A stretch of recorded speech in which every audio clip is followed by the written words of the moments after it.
So a couple of things I wanted to get to here on the day that was in football. One thing is Jayden Daniels.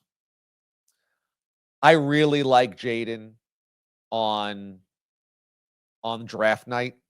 I really thought that he could be the number one pick of the draft. And I really felt as though Caleb Williams got to number one because he was assumed to be number one for so long. That if you had really started from zero, we don't know anything, who's the best quarterback in this draft as of November 1st, December 1st, even after the football seasons are over, I think the case was Jayden Daniels is the best quarterback in this draft. But because Caleb had so much expectation around him dating back to Oklahoma, dating back to when he was recruited, and then transferring to USC to follow Lincoln Riley, and then going into his final season with the Trojans, because he was always that guy, I really felt like people wanted to see in him what they had heard about him. Whereas I saw Jayden Daniels as a guy that most people hadn't noticed before the Heisman Trophy campaign at LSU. And then he won it. And midway through the season, people said, wow, this guy's really great. You saw something today that I don't know if Caleb Williams has. Now, Caleb doesn't have a decent head coach, changed offensive coordinators. There's a lot of tumultuous situations around the Bears. And so it's not fair for me to grade out Caleb big picture after just one season. But I have seen Jayden Daniels multiple times this season in late game situations or comeback situations or fourth quarter situations go, everyone out of the way, I got this. And that is something that cannot be coached. It is not something that is taught. It is something inherent. Now, sometimes it comes with success. Sometimes you taste success and go, oh, now I'm confident. Now I can do it. Or I'm getting confident. It wasn't like Tom Brady was Hall of Fame QB, Mr. Comeback in 2000, 2001. But Tom Brady, even by the end of that rookie season, the Patriots brass knew we got something here. This kid's a little different. He's tenacious. He wants it. He's hungry. He's confident. We got to keep him around.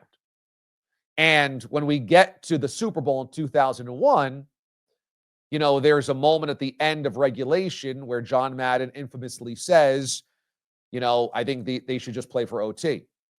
And I heard an anecdote this week where Bill Belichick looks at Charlie Weiss, and Charlie Weiss says to Bill, do you want us to put the bats away? Kneel on it, take a knee, or do you want us to swing? And Bill says, let's see if we can get a first down.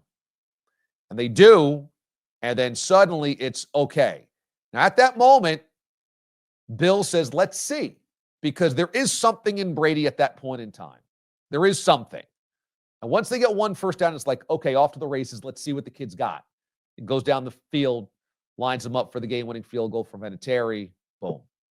And that was a story that Ernie Accorsi told Mad Dog on my channel, Mad Dog Sports Radio, earlier in the week. And it made a lot of sense.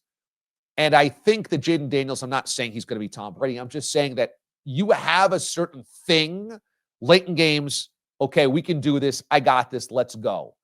And Jayden Daniels showed it again today. That's a furious comeback against a pretty good Eagles secondary. And it's a playoff type situation. And he goes down the field, down 5 for the game-winning score with 10 seconds to play. Jayden Daniels is special. Jayden Daniels is legit special. And he's even Kingsbury proof. How about that? Cliff Kingsbury, who I consider one of the most overrated coaches of all time. Surely a better OC than he is head coach. He is even proof against the Cliff Kingsbury second half swoons that are so predictable every single year. So I'm a huge Jayden Daniels fan. I say this often. The worst thing that ever happened to the Giants was Tommy DeVito, capiche? Because they won 2 meaningless games last year, which took them out of the running of the top 3 picks. And look what happened. The Bears were never going to trade out of number one because they wanted Caleb. They got their guy. But Washington at 2, Patriots at 3, those two spots, you lose enough games, you could have had one of those two guys. Either one of them would have been a solution. And now instead, you're still holding on to capiche and idiocy like that without a quarterback. And Jayden Daniels is going to haunt you for the rest of his career. The kid is amazing. Absolutely amazing. Really, really, truly amazing.